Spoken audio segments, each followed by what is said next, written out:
You're listening to the Dibbly Dobbly Podcast.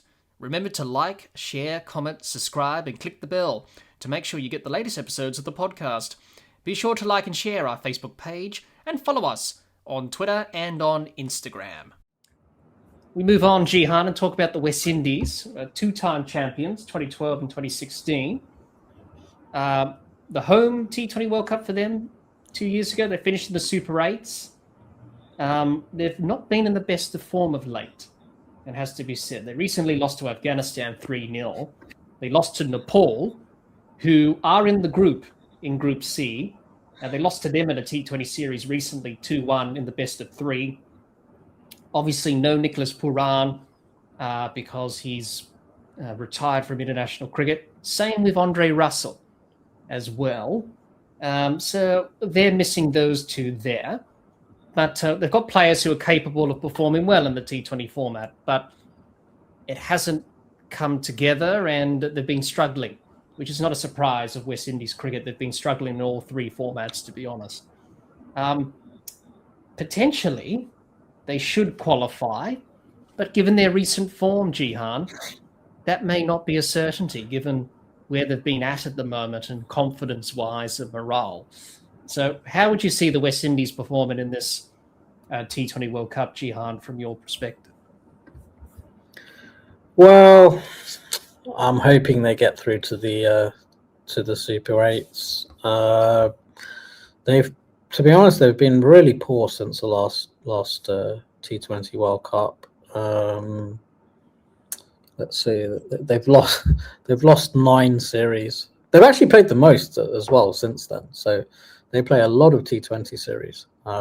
They've lost 9 and they've won 3. Let's see, they beat Ireland away, Bangladesh away. I mean, that's a decent win, Bangladesh away. And they beat South Africa at home just after the World Cup. But yeah, apart from that, they lost to Australia 5-0 at home. They've lost a series to Nepal. They've lost to Afghanistan. So yeah, I think they're going to be struggling. I'm just hoping they beat Scotland and Nepal and get out of the group. But I can't see them getting any further than that. No, I think that's probably the case, really, with the West Indies. You would think they should qualify in their group, obviously, probably them and England, given that they've got Nepal. That could be a interesting match, given the recent history between them, as we've mentioned.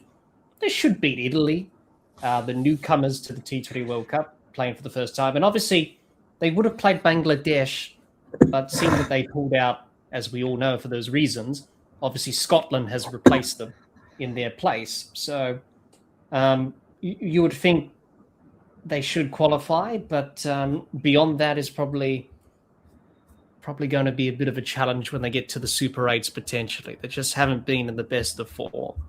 And do you think the absence of Pooran and Russell is going to make any difference, Jihan, or do you think it's probably just going to be the status quo as it has been for a while now? Well, I mean, yeah, it definitely would have made a difference to the team, but he knew that wasn't going to happen from the start. So yeah, it's just one of those things, and it's ironic that they, the way their cricket is going, the only format that they really push and give importance to is T20, but they can't even play that well in international cricket. So it's just disappointing, really. Yes, it is. Yeah. But obviously they have fond memories of T20 World Cups in India. Obviously they won the final against England in 2016, where Carlos Braithwaite hit the winning runs in that run chase. But unfortunately hasn't been great for the West Indies since then. But before, in their dominant years, semi-finalists in 2009, they won in 2012. They were semi-finalists in 2014. They won in 2016. But since then, from 2021, 22, 24, they've been pretty poor in T20 World Cups. And probably that trend and pattern is probably going to continue in this tournament. But let's hope it doesn't. We want to see the West Indies perform well.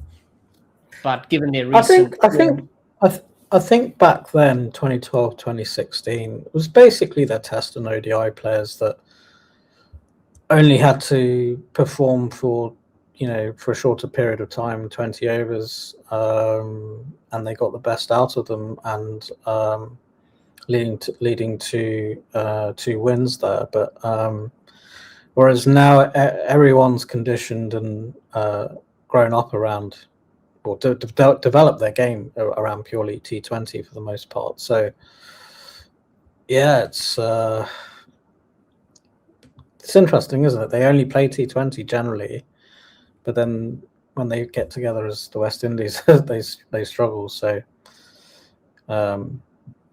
whereas when it was, when you think about it, like who was the man of the match in that final 2012? It was Marlon Samuels. He'd been playing Test cricket for 10, 15 years. Chris Gale was a big part of that win as well. Same in 2016. So, yeah.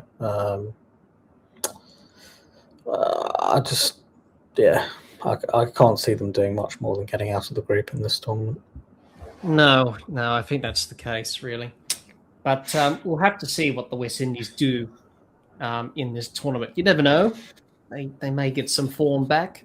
But yeah, it looks like it's going to be a challenge for the West Indies in this T20 World Cup in 2026.